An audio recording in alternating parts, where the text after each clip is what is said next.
Subscribe करें सेहत ज़िंदगी चैनल को और बेल आइकन पर क्लिक करें ताकि आपको हर नई वीडियो मिले सबसे पहले। मोहतरम ख़वातीन व हज़रात, बहुत बहुत शुक्रिया, आप हमारे प्रोग्राम देखते हैं और हमें कमेंट करते हैं। इस सिलसिले में हम जो है अब दोबारा आपकी खिदमत पे हाज़िर हैं और जो सवालात आपने हमसे पूछे हैं मैं उनका अब बेतरतीब जो है उनका नाम लेके आपके सवालात का जवाब देने के लिए हाज़िर हूँ। अगला सवाल है चैनल डबलर 295, ये उनका कोड है, शायद नाम नहीं बताना चाहते। इनकी उम्र 31 साल है लेकिन इनका वज़न बहुत ज़्यादा है। वज़न इनका 90 kg यानी 90 kg है और इनकी दिल की धड़कन 80 रहती है जो कि नॉर्मल है। ब्लड प्रेशर इन्होंने लिखा है 150/100।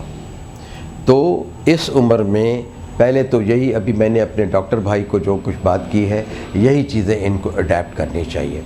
यानी अपनी ग़िज़ा का ख्याल रखें, अपनी वज़न का ख्याल रखें, नमक और चिकनाई कम खाएं, सोडा वाली चीज़ें न लें, मुतहरक कर देने वाली चीज़ें न लें, ज़्यादा कॉफ़ी न लें, तंबाकू नोशी न करें।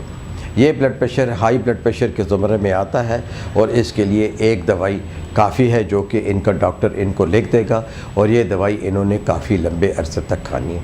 अगर ये अपना वज़न कंट्रोल कर लें और अगर इनका कद हमें मालूम हो तो हम इनको BMI भी बता सकते हैं और साथ ही में कद के हिसाब से वज़न का जो मुतनासिब वज़न है वो भी बता सकते हैं। लेकिन चूँकि 90 किलो है और उम्र जो है वो जो है 31 साल है, होना तो ये चाहिए कि इनका वज़न किसी सूरत में 75 किलो से ज़्यादा ना हो।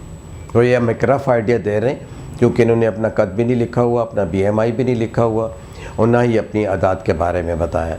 तो बराए मेहरबानी मैं दोबारा रिक्वेस्ट करता हूँ कि जब कभी भी आप हमें कोई सवाल करें तो अपने नाम के साथ अपनी जेंस, उम्र, इलाका ज़रूर बताइए और कोई ख़ास परेशानी हो तो आप पहले से लिख के रख लीजिए और फिर उस हिसाब से आप हमसे सवाल पूछिए। इंशाअल्लाह हम इस सिलसिले में एक और प्रोग्राम भी करेंगे और अपनी जितने भी मुअज़्ज़ज़ ख़वातीन और हज़रात जो हैं जो हमसे सवाल पूछते हैं, इंशाअल्लाह हम आइंदा 15 दिन में एक प्रोग्राम करके उनके सवालों के जवाब दिया करेंगे।